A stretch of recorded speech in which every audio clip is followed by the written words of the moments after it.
और आप सभी को शिव महापुराण की कथा में पहले भी कहा है महाराज कि जलंधर कोई दूसरा रूप नहीं है। जलंधर भगवान शंकर को एक बार जब क्रोध आया और वो क्रोध मेरे बाबा भोलेनाथ जी को आया तो ब्रह्मा जी ने देखा कि शिव जी के इस क्रोध को कहाँ ले जाकर रखना है, इस क्रोध को कहाँ ले जाकर छोड़ना है। तो भगवान ब्रह्मा जी ने उस क्रोध का एक घोड़ा बना दिया और उस घोड़े को ले जाकर समुद्र में डाल दिया। समुद्र में उस घोड़े को जब डाला गया तो उस क्रोध का ही एक पुत्र पैदा हुआ जिसका नाम जलंधर था।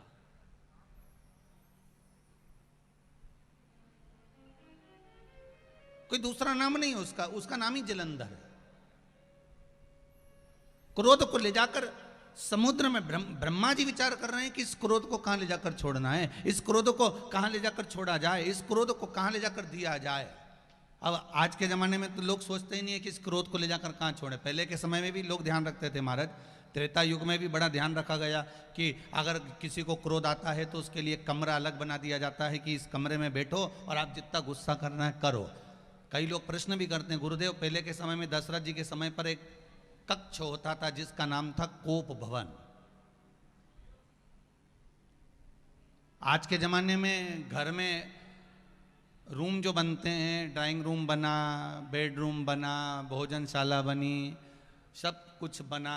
आज के समय में गुरुजी ये कोप भवन नहीं बनाते क्या? हमने कहा बनाने की जरूरत ही नहीं, पूरा घर ही कोप भवन है। कोई घर कोप भवन से कम है क्या?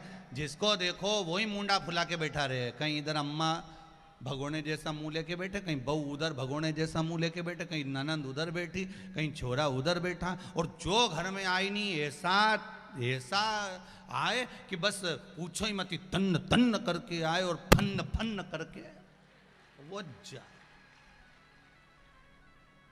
अभी इंदौर की कथा में कहा था, एक बात आप लोगों ने सुनी होगी कि पति पत्नी में झगड़ा होता है तो पति झगड़ा करके बाहर जाता है और पत्नी झगड़ा करके अंदर जाती है। अब वो तो बाहर गया तो वो विचार करके गया, अब नहीं हुआ चाहे कुछ भी हो जाए। और ये झगड़ा करके अंदर गई तो तकिया में मुंडा रख के जो रोबा पड़ी है, मुंडा करके जो रोबा पड़ी। अच्छा प्लान भी बहुत करती है, रोते रोते प्लान करी, इससे तो मरी जाऊं तो कई मतलब कि या तो घर चली जाऊं, पर मन में आए दूसरी बार लेने नहीं आया तो तब तो ये अपने नहीं जाना जा। अच्छा ईमानदारी की बात बताऊं जीजियो, एक खरगोन वाली हो, बड़ी ध्यान से सुन, जो बहुत ईमानदारी की बात है। कितना ही झगड़ा हो जाए, कितना ही लड़ाई हो जाए, झगड़ा करके अंदर जाना पर बाहर मत जाना, बिल्कुल मत जाना। चाहे कोई कितना ही तुम्हें पानी पे चढ़ा दे, कोई कितना ही तुम्हें चना का झाड़ पे चढ़ा दे, पर अपने नहीं जाना तो नहीं जाना। और कोई तुमसे कहे अब जब इतनी लड़ाई हो रही है, इतना झगड़ा हो रही है, तो जा तो मायका चली जाए, तो चुप रहे, कहे कुछ नहीं जो जा, तो अपने तो नहीं जाना, चाहे कुछ भी हो जाए नहीं जो।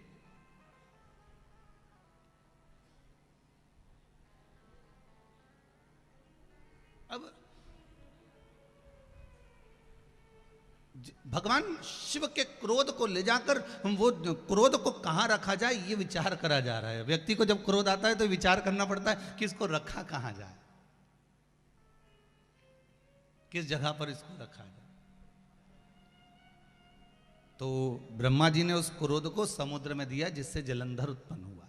अब जलंधर उत्पन्न तो हो गया, पर जलंधर के उत्पन्न होने के बाद में जलंधर का जो विवाह हुआ वो वृंदा के साथ में हुआ। अब वृंदा के साथ में विवाह हुआ तो जलंधर बड़ा उपद्रवी था। अब देवताओं ने कहा कि जलंधर को मारना है। भगवान शंकर के पास खबर गई तो शिव जी ने कहा मारने को तो मार सकते हैं, पर दिक्कत इतनी सी है कि वृंदा का सात्वित्व तो बड़ा प्रबल, और यदि वृंदा का सात्वित्व अगर इतना प्रबल है तो फिर इसको मारना मुश्किल है।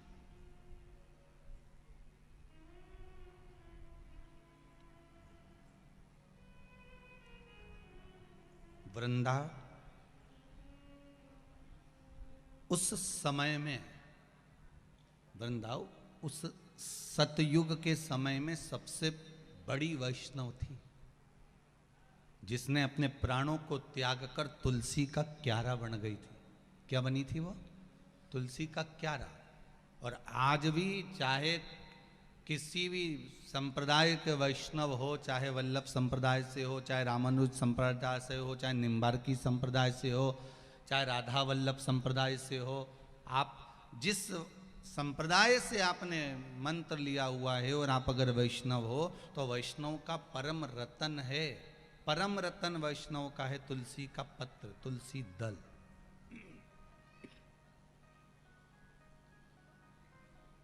परम रतन है।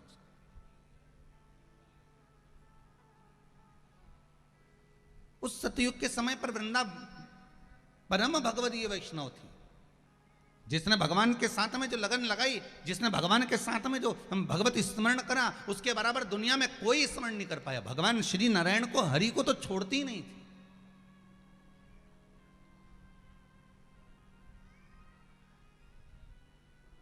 एक क्षण के लिए भगवान को नहीं छोड़ती, एक क्षण के।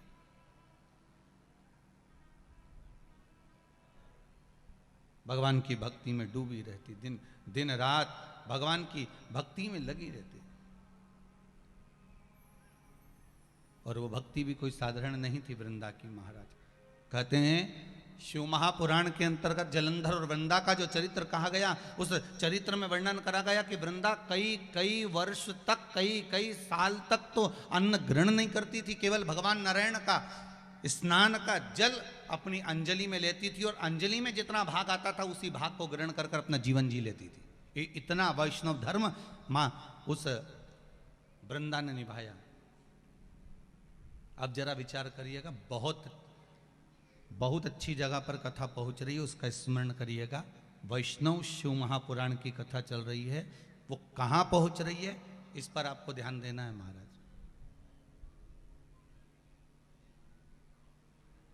कई वर्ष तक जो केवल जल, भगवान नारायण के चरणारविंद का जल, उनके स्नान का जल पीकर अपना यापन कर रही हो, कई वर्ष तक भगवान विष्णु की अविरल भक्ति में डूबी हुई हो, तो विचार करना कि वो परम भगवदीय वैष्णव कितनी होगी। और इतनी भगवान की भक्ति में डूबने वाली, इतनी भगवान का रसास्वादन करने वाली, इतनी भगवान के चरणारविंद के सेवा में लीन रहने वाली, और जब उस वृंदा के पति को मारा गया और वृंदा का पति जब मर गया तब वृंदा की आंख में जल भर गया और जल भरकर 5 प्रश्न वृंदा ने भगवान शंकर और भगवान विष्णु से करे।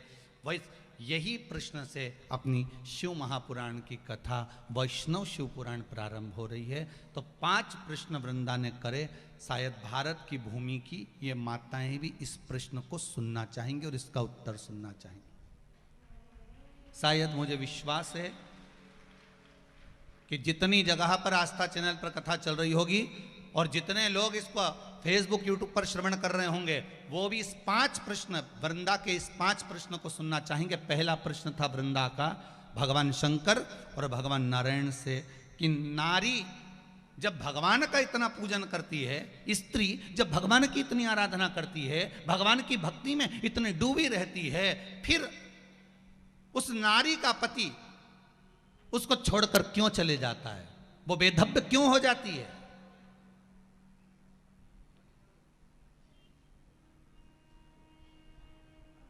अभी कोरोना महामारी के चलते पिछले वर्ष में इतने लोग जो शांत हो गए, उस शांत होने में कई माताओं ने पत्र लिखा। जैसे आप लोग ये पत्र लिखते हो ना, ये पत्रों आप लोगों ने जो लिख लिख के भेजे हैं, ऐसे कई पत्र माताओं ने लिख लिख कर भेजे कि गुरुजी ये बताओ कि हम तो इतना भजन करते हैं, हम इतना स्मरण करते हैं, हम इतनी भक्ति धारण करते हैं, हम इतनी कथा सुनते हैं, हम इतना नाम जाप करते हैं, हम शिव के मंदिर इतने जाते हैं, हम राम के मंदिर इतने जाते हैं, हम कृष्ण के मंदिर इतने जाते हैं,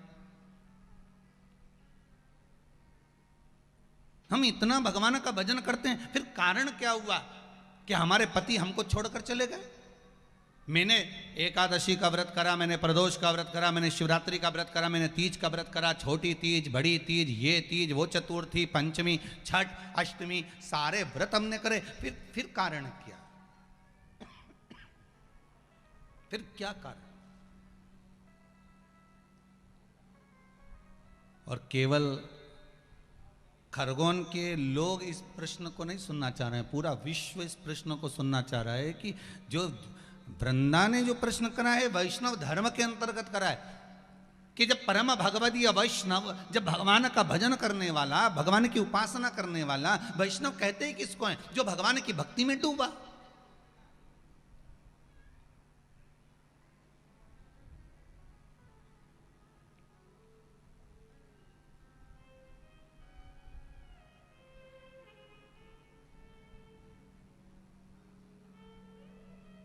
वैष्णव और स्मार्त में अंतर है। आप लोग कभी कैलेंडर देखे हैं? आप लोगों ने जम के बोलो जरा। कैलेंडर आपके घर में होगा तो उसमें 2 एकादशी पड़ती है। बोलो सही है कि गलत है?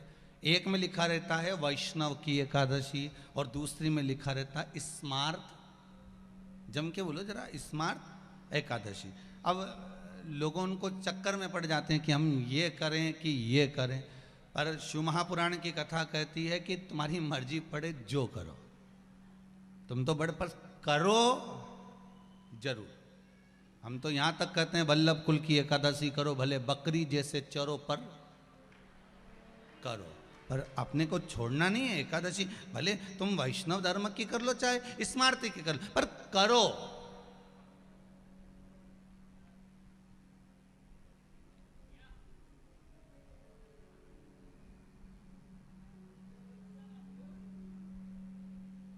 अब कल वो ऑफिस में किसी ने व्हाट्सएप पे मैसेज लिखा है, खरगोन के कोई कौन सी कॉलोनी की कौन सी बहन ने लिखा, तो उन्होंने लिखा हमारा खरगोन में कथा हो रही है महाराज जी की। अब महाराज जी से हमें ये पूछना है कि हम आस्था चैनल पे टीवी पे सुने कि पंडाल में जाके सुने। अब बताओ इनको। तो वो समीर जी बोले कि वो गुरु जी वो आया है, इसका उत्तर क्या लिख के देना है? तो हमने कहा लिख के एक बात उनको कह दो कि एक घर में पिज़्ज़ा बुलवा लो और एक टीवी पे पिज़्ज़ा देख लो, ठीक है? समझ में आ रहा है ना? थोड़ा थोड़ा आ गया कि नहीं आ गया? तो बस दोनों में क्या अंतर होगा? अगर नजदीक में कथा हो रही है और आपके, हम तो यहां तक कहेंगे महेश्वर, बड़वानी, मंडलेश्वर और जो आसपास के गांव में जितने भी गांव के लोग आसपास में निवास कर रहे हैं, हम तो उनसे भी कहेंगे देखो कुछ भी हो, शादी के अगर पत्रिका आई है, पत्रिका से मतलब है अगर सूचना मिली है कि कथा हो रही है, तो एक बार जाके स्टेज पे मतलब दूल्हे को लिफाफा जरूर दे के आओ, उन्हें फोटो खिंचवा के आओ। तो दूल्हे को लिफाफा दे के फोटो इसलिए खिंचवा, साहब कि तुम्हारे यहाँ से पत्रिका आई थी ना तो हम आए थे, हो हमारा फोटो देख लीजिए। तो भगवान के भी मालूम पड़ जाएगा कि के खरगोन में कथा हुई और इन्हें फोटो खिंचवाया, और भगवान भी देख लीला भाई के है फोटो में है, के भैरू सिंह के है, ये भी है। तो इसको दिखना चाहिए कम से कम। हो शंभु शरणे पड़ी मांगू घड़ी रे घड़ी, दुख काटो दया करी ने दर्शन आपो। शंभु मांगू घड़ी रे दुख काटो दया करी ने दर्शन। भगवान शिव से निवेदन, आप सबसे भी निवेदन, भाव से सुनो। और कथा सुनने बैठो तो ऐसे मत बैठना किसी ने मार ठोक के बिठाया, चुपचाप बैठ ही रह जाए, ऐसे नहीं बैठना। अपन तो घर से चलो नहीं जा तो जोरदार, मैं तो चली वृंदावन राणा, मेरे तो भाग जगे और महलों में तेरे आग लगे। हमें कोई मतलब नहीं, हमें तो कथा सुनना है। 7 दिन घर वालों से कह दीजो मैं 7 दिन कथा में जाऊंगी और कथा सुनूंगी, और जितने टीवी पे सुन रहा है वो भी बोल देना अपने अपने परिवार वालों को, हमारी कथा सुन ली जो 1 बजे से 4 बजे तक आ रही है, और मेरे को मत परेशान करना, मैं कथा सुन लूँ। पहला प्रश्न है वृंदा का, जो संपूर्ण विश्ववासियों को सुनना है उसका उत्तर कि महाराज जब हम इतना पूजन करते हैं, इतने व्रत करते हैं, जितना तो पुरुष व्रत नहीं करता, जितना पति व्रत नहीं करता, उतना नारी तो करती है ना। चतुर्थी का व्रत करती, तीज का व्रत करती, छठ का व्रत करती, सोमवार करे, मंगलवार करे, 16 सोमवार करे, संतोषी माता का व्रत करे, कहीं लक्ष्मी जी का व्रत करे, कहीं तीज का व्रत करे, कहीं कोई सा व्रत करे, कहीं किसी का उद्यापन करे, कहीं एकादशी का व्रत करे, कहीं प्रदोष करे, कहीं संक्रांति करे, कहीं 16 सोमवार, सारे व्रत माताएं करती है। तो वृंदा का पहला प्रश्न है, जब नारी इतने प्रेम से भगवान को रिझाती है, मंदिर जा जाकर पूजन करती है, रात रात भर बैठकर जागरण करती है, ढोलक बजाकर मंजीरा बजाकर कीर्तन करती है, एकादशी का भजन करती है, फिर नारी के भाग्य में ही ये क्यों लिखा होता है कि नारी के सामने कई नारियों का पति चले जाता है, उसको वेधव्यता का जीवन जीना पड़ता है। जैसे जलंधर की जाने के बाद वृंदा अकेली पड़ गई, तब वृंदा ने शंकर और भगवान नारायण से यह प्रश्न किया। वैष्णव का, एक परम भगवदीय वैष्णव का उस परमात्मा से प्रश्न है।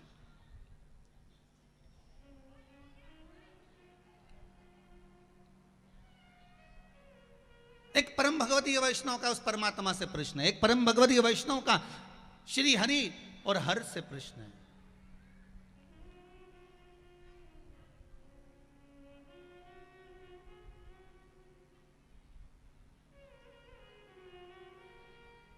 एक भगवान का भक्त भगवान से प्रश्न कर रहा है कि आप उत्तर दो। क्यों, किस लिए, क्या कारण है कि नारी को यह दुख झेलना पड़ता है वेधव्यता का। वो कितनी उपासना करती है, केवल इसलिए करती है कि महाराज, वो उपासना इसलिए करती है कि प्रभु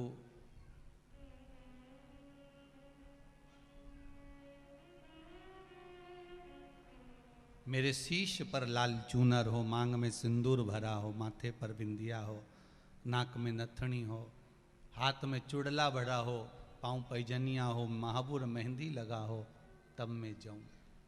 प्रत्येक मां भगवान से प्रार्थना करती ही यही है।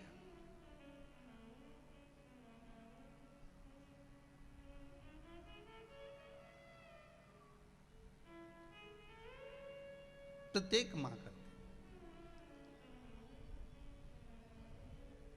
महाराज, मेरे माथे पे कुमकुम की बिंदिया रहे,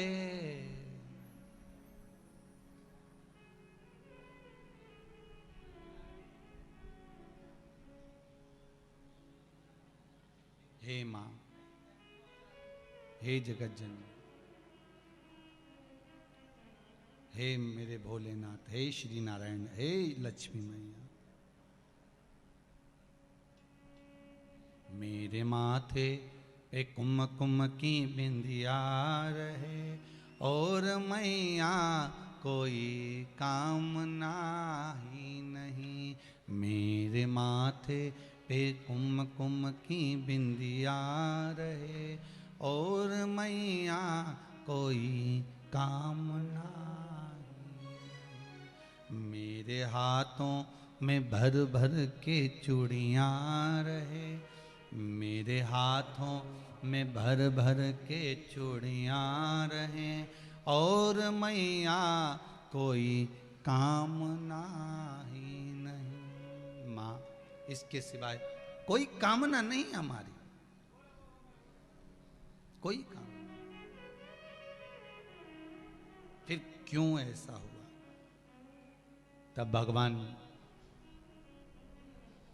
नारायण कुछ नहीं बोले। क्यों नहीं बोले? क्योंकि वृंदा के सात्वित्व को नारायण ने डिगाया था।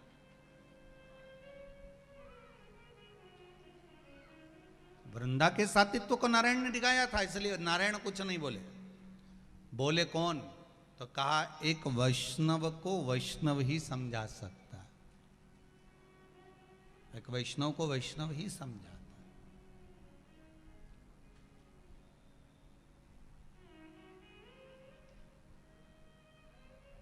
एक घर में दादाजी मर गए। अब दादाजी मर गए तो सब बहुएं रो रही थी। दादाजी चले गए तो अब मोहल्ले के लोग आते हैं तो वो समझाते हैं, देखो अब ये तो भगवान के हाथ में है साहब, अब ये कौन रचा है, देखो अपने जीवन को थोड़ा सा धैर्य बांधो, अब मत रो। समझाते लोग, बोलो समझाते कि नहीं समझाते? समझाते हैं ना। जब किसी के मरे में जाओ तो समझाते हैं कि देखो अब जो तो लिखा है भाग्य में वो तो होकर रहेगा, अब उसको क्या कर सकते हो। कितना विचित्र जीवन है। उसके दादा शांत हुए तो तुमने जाकर समझाया, और तुम्हारे दादा निपटे, कौन आया? जिसको तुमने समझाया था वही पलट के, अब क्या कर सकते हैं। देखो जीवन बड़ा छोटा सा है।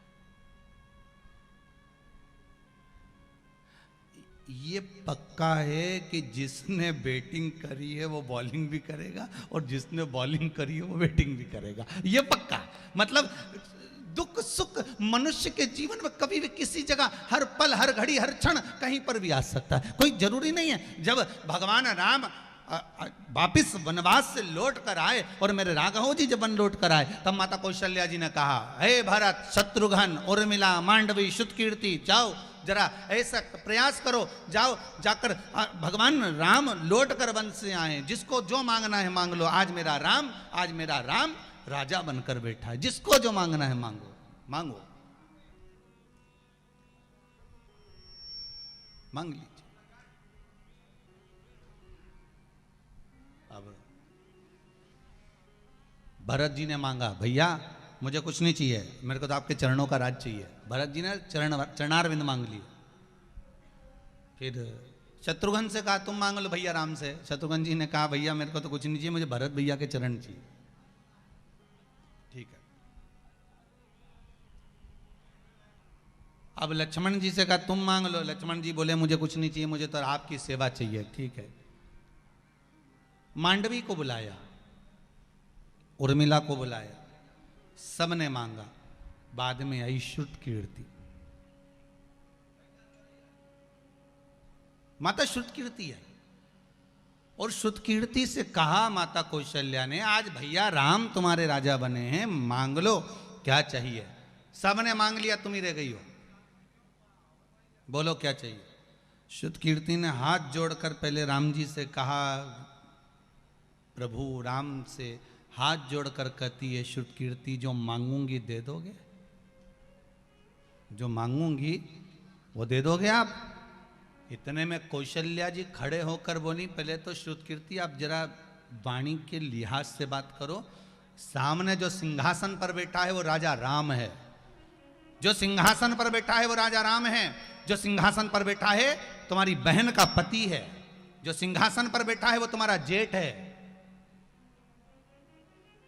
जो सिंहासन पर बैठा है वो तुम्हारा बड़ा घर का बड़ा है। वो जरा किस तरह से बात करना है तुम्हें समझना होगा। क्या चाहिए बोलो। श्रुतकीर्ति कहती है माता कौशल्या जी से, माँ अब मुझे केवल भैया राम से मांगना है, अब सब चुप हो जाओ, मैं जो इनसे मांगूंगी उन्हें देना पड़ेगा। कैकेयी को घबराहट होने लगी कि एक बार मैंने राम को वन भेज दिया था, दूसरी बार मुझे लगता है अब की बार श्रुतकीर्ति भेज देगी। जो मांगूंगी दोगे? जो मैं मांगूंगी वो देना पड़ेगा, दोगे? सीता जी खड़े होकर बोली, श्रुतकीर्ति मांग तो भैया राम से मांग रही है ना, अगर वापिस तुझे अयोध्या का राज्य भी चाहिए तो हम दे देंगे, ये अवधपुरी का अगर राजा भी तुझे बनना है तो हम प्रदान कर देंगे, मांग तुझे क्या चाहिए। श्रुतकीर्ति ने उसी समय पर, माता श्रुतकीर्ति बोली उसी समय, पहले भैया राम मुझे वचन दे कि मैं जो मांगूंगी वो देंगे। राम जी ने कहा, श्रुतकीर्ति मांग लो, तुम जो मांगोगी दूंगा, मांगो क्या चाहिए। श्रुतकीर्ति ने कहा, भैया जो आपने वन में कपड़े पहने थे ना, जो वन में आपने वल्कल वस्त्र धारण करे थे, वो वस्त्र मुझे चाहिए। तो राम जी ने पूछा, श्रुतकीर्ति तुम इन वस्त्र का क्या करोगी? जो मैंने वन में पहने थे उन कपड़ों का करोगी क्या? श्रुतकीर्ति कहती हैं, भैया जो कल राजा बनने वाला था, एक रात में सत्ता पलट गई, और वो वन वन डोलता फिरा, तो जीवन का क्या भरोसा है कब किसको कौन से कपड़े पहनने पड़ जाएं। इसलिए वो कपड़े में संभाल कर रखना चाहिए। वो वस्त्र मुझे दे दीजिए, वो वस्त्र मेरे पास होना चाहिए। जीवन का क्या ठिकाना।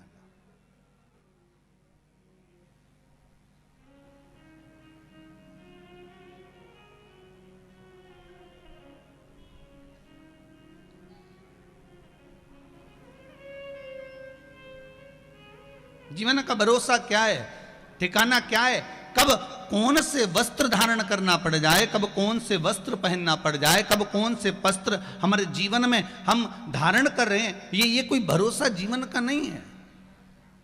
कब हम कौन वस्त्र धारण कर सकते,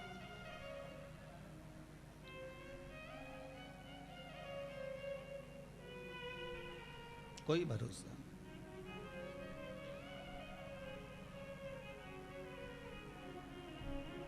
हे प्रभु, हमको भोले दर्श दिखाओ, इन अखियों की प्यास बुझाओ। ओम नमः शिवाय बोलो, ओम नमः शिवाय, ओम नमः शिवाय बोलो, सब बोलिए। ओम नमः शिवाय बोलो, ओम नमः शिवाय, ओम नमः शिवाय बोलो, ओम नमः शिवाय। हमको भोले दर्श दिखाओ, इन अखियों की प्यास बुझाओ।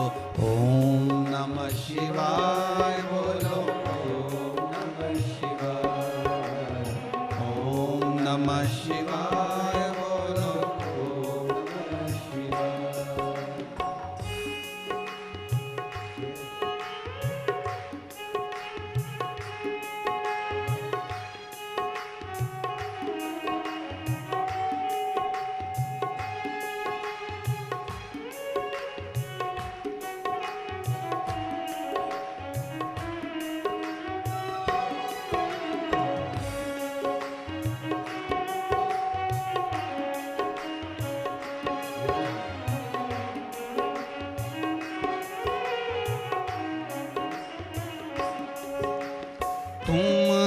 भयंकर तुम अविनाशी,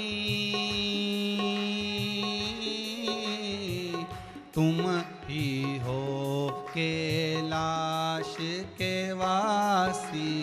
ओम नमः शिवाय बोलो, ओम नमः शिवाय, ओम नमः शिवाय बोलो, नमः शिवाय बोलो, ओम नमः शिवाय, ओम नमः शिवाय बोलो, ओम नमः शिवाय।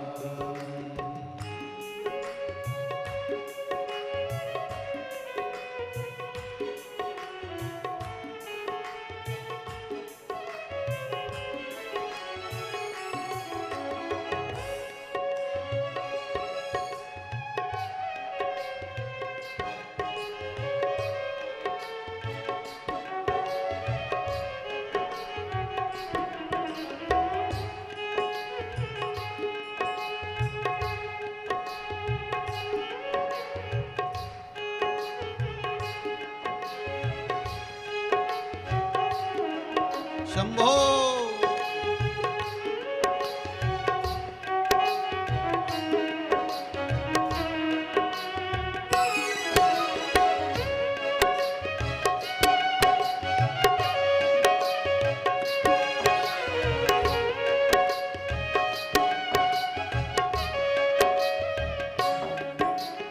हमको भोले दर्श दिखाओ,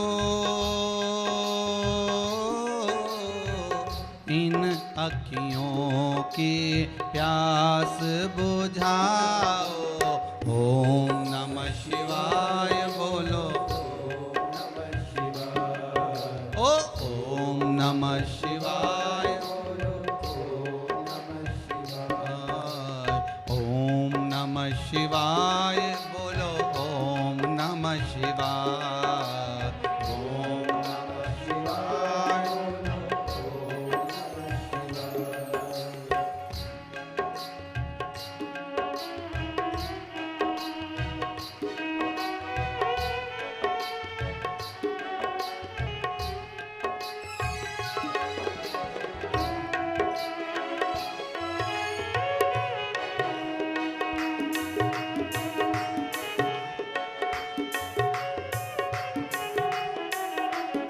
शंभो।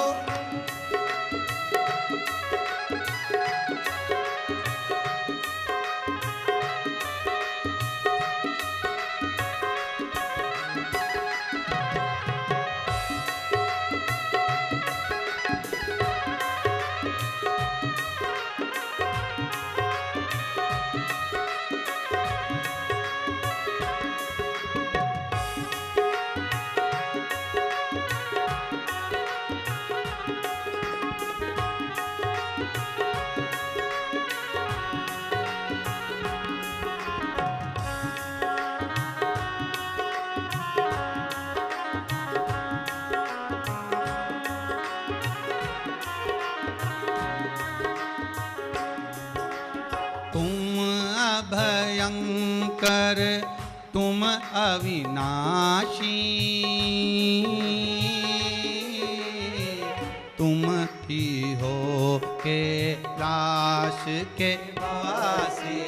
ओम नमः शिवाय बोलो, ओम नमः शिवाय, ओम नमः शिवाय बोलो, ओम नमः शिवाय बोलो, ओम नमः शिवाय बोलो, ओम नमः शिवाय, ओम नमः शिवाय बोलो, ओम नमः शिवाय बोलो, ओम नमः शिवाय बोलो, ओम नमः शिवाय, ओम नमः शिवाय बोलो, ओम नमः शिवाय बोलो, ओम नमः शिवाय बोलो, ओम नमः शिवाय, ओम नमः शिवाय बोलो, ओम नमः शिवाय।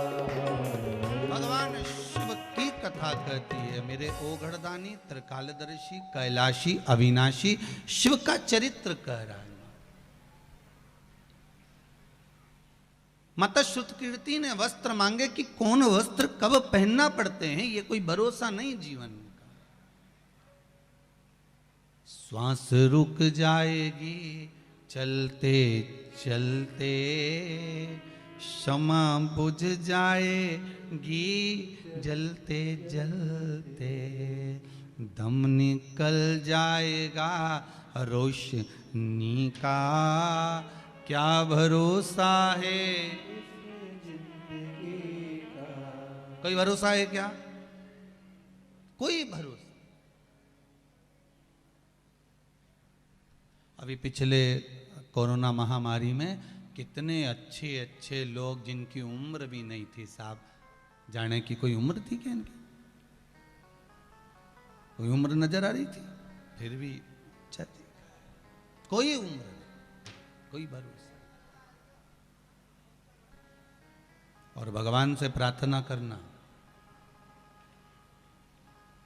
बहुत ध्यान दीजिएगा, भगवान से प्रार्थना करना, रोज 1 लोटा पानी शिव जी को ये कहकर चढ़ाना कि बाबा अब जो दुख देख लिया अब वो वापिस मत दिखाना, सर्वे भवन्तु सुखी, सब सुखी रहें ऐसी कृपा करना, कोई दुखी ना हो।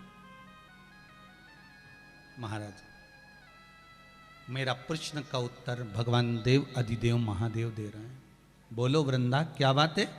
वृंदा कहती है बस प्रभु बात इतनी सी है, आप मुझे ये बता दो कि हमने इतना भजन करा, हमने इतनी तप करा, हमने इतनी साधना करी, हमने इतनी पूजन करी, हमने इतना मंत्र जाप करा, हमने इतना नाम जाप करा, हमने इतना व्रत साधना करी, फिर मेरे पति को क्यों मारा गया?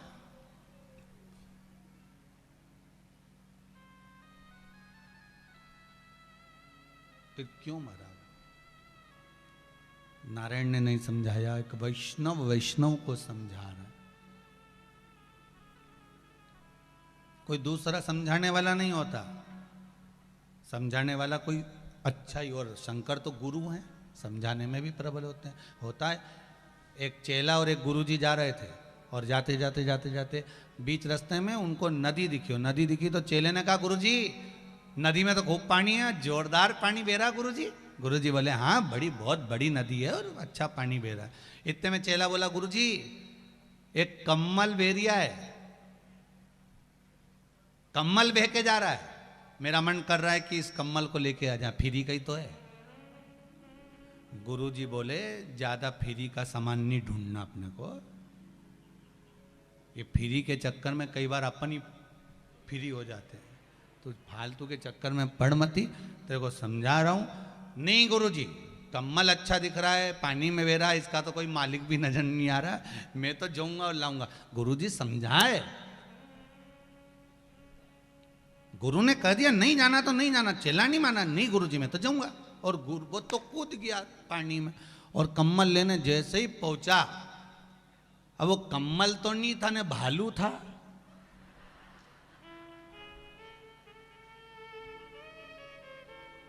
अब इसको तो लग रहा था कि कम्बल है, पर तो वो तो भालू था।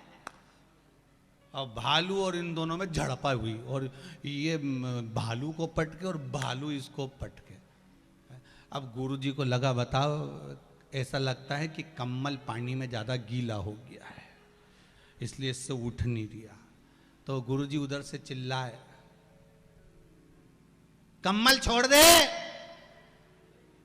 ऐसे ही आजा। चिल्ला के बोला, कम्मल तो छोड़ रहे हो पर कम्मल मुझे नहीं छोड़ रहा है। अब वो कम्मल ये छोड़ने को तो यार, कम्मल ही के नहीं छोड़ रहा, वो भालू इसको नहीं छोड़ रहा, पकड़। वो ई पे चढ़े, वो ऊपर चढ़े। अब गुरुजी सोचे, बताए कैसा बावरा पगला है, मन नदी में कम्मल ओढ़ने की क्या जरूरत है। अब ये कम्मल के नीचे घुसे, अब इसको लगे कि कम्मल ओढ़ रहा है, इसको कहीं मालूम कि वो भालू के नीचे तमीच रिया। अब इसके तो संपटना ही।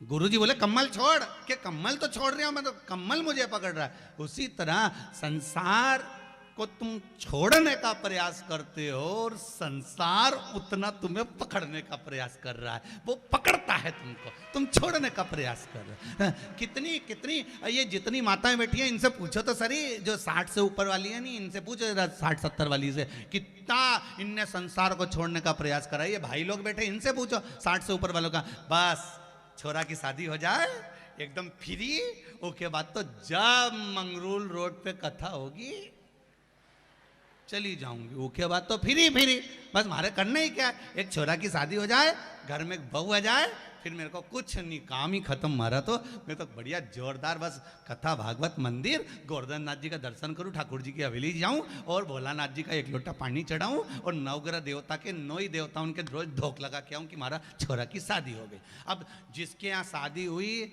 उससे पूछो बापड़ी से,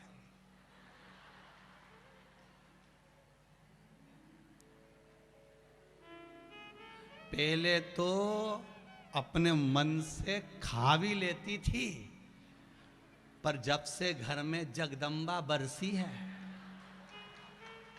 तब से तो पूछो ही मती दादा।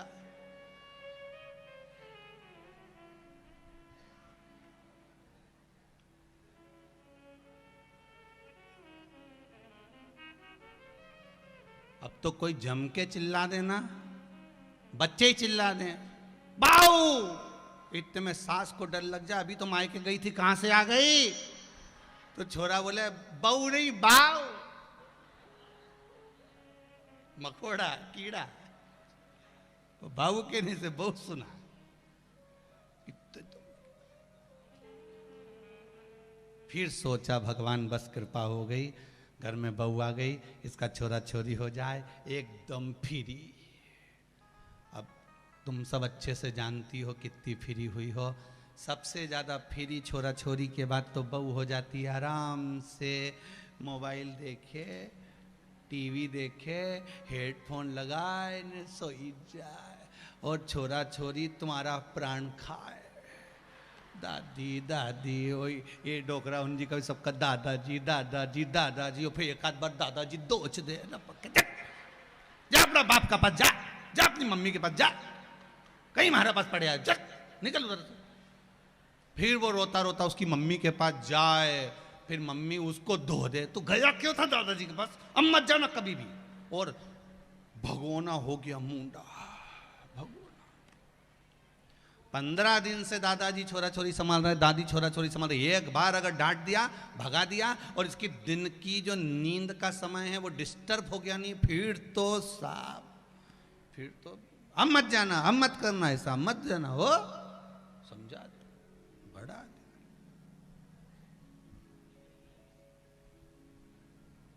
बढ़िया। अब तुम संसार को छोड़ रहे हो, वो कम्मल को छोड़े, पर कम्मल उसको छोड़े। तुम संसार को कितना भी छोड़ने का प्रयास कर लो, संसार तुमको नहीं छोड़े। अच्छे अच्छे अच्छे संत महात्मा जोगी सन्यासी तपस्वी साधक उपासक पुराण उठाकर देख लीजिए। तप करने गए थे, मेनका को भेज दिया, साधना करने गए थे, अप्सरा भेज दी गई, जरा सा तप साधना में ढूंढे डूबे, फिर भेज दिया किसी को। वो कुछ भी कर सकता है। तुम संसार को छोड़ोगे, वो संसार फिर पकड़ा देगा।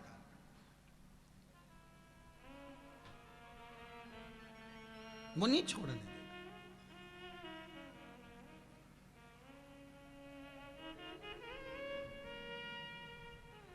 वो नहीं छोड़ने देगा। शिव पुराण कह रही है, शंकर भगवान ने कहा, सुनो ए वृंदा, तुम्हारा प्रश्न है कि तुम पूजन करती हो, पाठ करती हो, अर्चना करती हो, आराधना करती हो, सेवा करती हो, चाकरी करती हो, तुम व्रत करती हो, उसके बाद भी नारी का पति क्यों चले गया? उसका कारण क्या था? वृंदा सुनो, सुनो वृंदा, आज मैं जो तुम्हें कह रहा हूं, संपूर्ण ब्रह्मांड में हर नारी का यह प्रश्न है जो प्रश्न तुमने करा है। तुम परम भगवदीय वैष्णव हो, इसलिए आज तुमको एक वैष्णव ही समझा रहा है। और जितने टीवी के माध्यम से सुन रहे हो, खरगोन की इस पावन धरा पर बैठकर, ब्रज तारा कॉलोनी के इस ग्राउंड में बैठकर सुन रहे हो, बहुत ध्यान से सुनना। आपके भीतर भी ये प्रश्न होगा कि आखिर ऐसा क्यों हुआ, कारण क्या था? तब शंकर जी ने कहा, सुन वृंदा, तेरा जो ये पति है जलंधर, इसकी मृत्यु की जो तारीख और तिथि थी वो तो 9 वर्ष पहले निकल चुकी है। कितने वर्ष पहले? जम के बोलो, 9 वर्ष पहले। 9 वर्ष पहले ये जलंधर मर जाता। 9 वर्ष पहले इस जलंधर की मृत्यु निश्चित थी। मरना था इस तारीख पर, इस तिथि पर, इस समय पर, इस घड़ी पर, इस पल पर। वृंदा, पर तेरा भजन इतना प्रबल था, तू जो व्रत करती थी, तू जो साधना करती थी, जो तू उपास करती थी, जो तू दान करती थी, जो तू पुण्य करती थी, जो तू कथा सुनती थी, जो तू मंदिर जाती थी, तेरा पुण्य जोड़ जोड़ कर इकट्ठा कर कर तेरे पति के खाते में दिया गया, इसलिए 9 साल ज्यादा निकाल दिया। कई माताएं कहती हैं, हम गुरुजी हमने कौन सा पाप करा बताओ, हम पति चले गया, ये चले गया, हम बताओ। ध्यान रखना, ये तुम्हारे पुण्य का भाग है जो अभी तक जीवित था। ये तुम्हारे पुण्य का भाग है जो अभी तक सुख भोगा। वो मृत्यु की तिथि तारीख तो कब की निकल चुकी थी। उस भगवान कह रहे हैं, वृंदा को तेरा भजन, तेरा तप, तेरी साधना, तेरा उपास, तेरा नियम, तेरे साधना, ये तेरी बल पर है, तेरी साधना।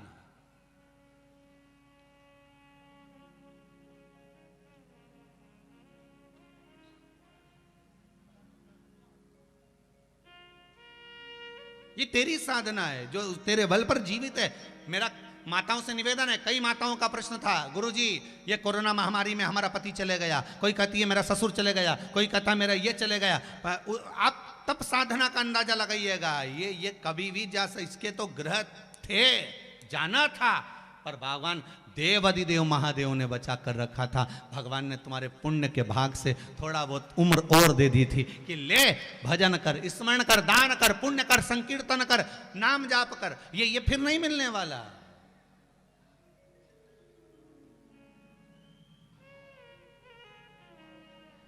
एक झटका तो भगवान पहले ही दे दिया। ये जो दूसरी साल का जो कोरोना आया था ना, ये में ज्यादा निपटे हो।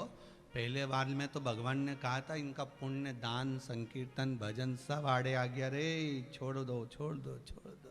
उसके बाद वाला में जब पुण्य सब समाप्ति पर अब देख लिया, अब क्या करना चाहिए, तो क्या अब उम्र को ज़्यादा नहीं बढ़ा सकते। रबड़ जो होता है ना, वो बैंड क्या बोलते हैं उसको, रबड़ जो नोट की गड्डी पे लगाते हैं, तो वो रबड़ जो होता है ना बाल में लगाने वाला, नोट की गड्डी पे लगाने वाला, मिठाई का डब्बा पे लगाने वाला, सब तरह का रबड़ आता है। छोटा भी आता है नोट की गड्डी का, उससे बड़ा है उस पर मिठाई का डब्बा, 1 किलो वाला, फिर 2 किलो वाला डब्बा, 5 किलो वाला डब्बा, सब का रबड़ अलग अलग होता है। अब तुम जो नोट की गड्डी का रबड़ है वो क्या मिठाई के डब्बा में फंसाओ, टूटेगा कि नहीं टूटेगा? अरे बोलो तो जम के, टूटेगा ना, तो वो उसमें फंसे ही नहीं। अब 1 किलो का मिठाई का रबड़ तुम 10 किलो में लगाओ तो वो लगेगा। पना उतना जितना पन जाए, उसके बाद अगर पनेगा तो टूटेगा जरूर। उसी तरह तुम्हारा पुण्य पनता गया, पुण्य बढ़ता गया, संकीर्तन बढ़ता गया, दान बढ़ता गया, तो भगवान भी उम्र बढ़ाता गया। पर जब देख लिया कि अब रबड़ नहीं तन सकता, अब जो टूट जाएगा, क्योंकि ये 10 किलो के डब्बे में लगा रहे हैं वो नोट की गड्डी का रबड़, तो फिर भगवान ने कभी टूटेगा जरूर, तो वो आखिरी में टूट ही गया। फिर वो नहीं, फिर नहीं रहा।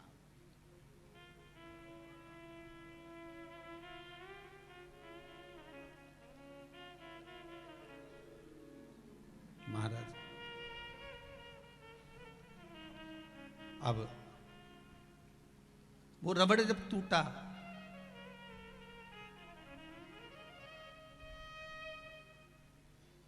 बड़ा हुआ, टूट गया। भगवान से कहो, हे प्रभु,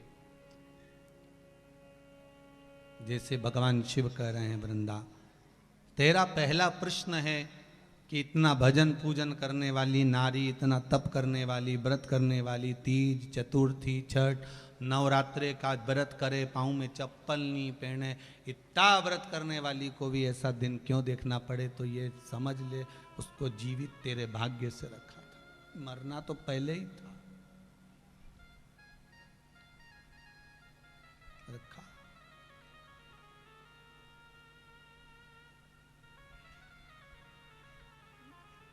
जब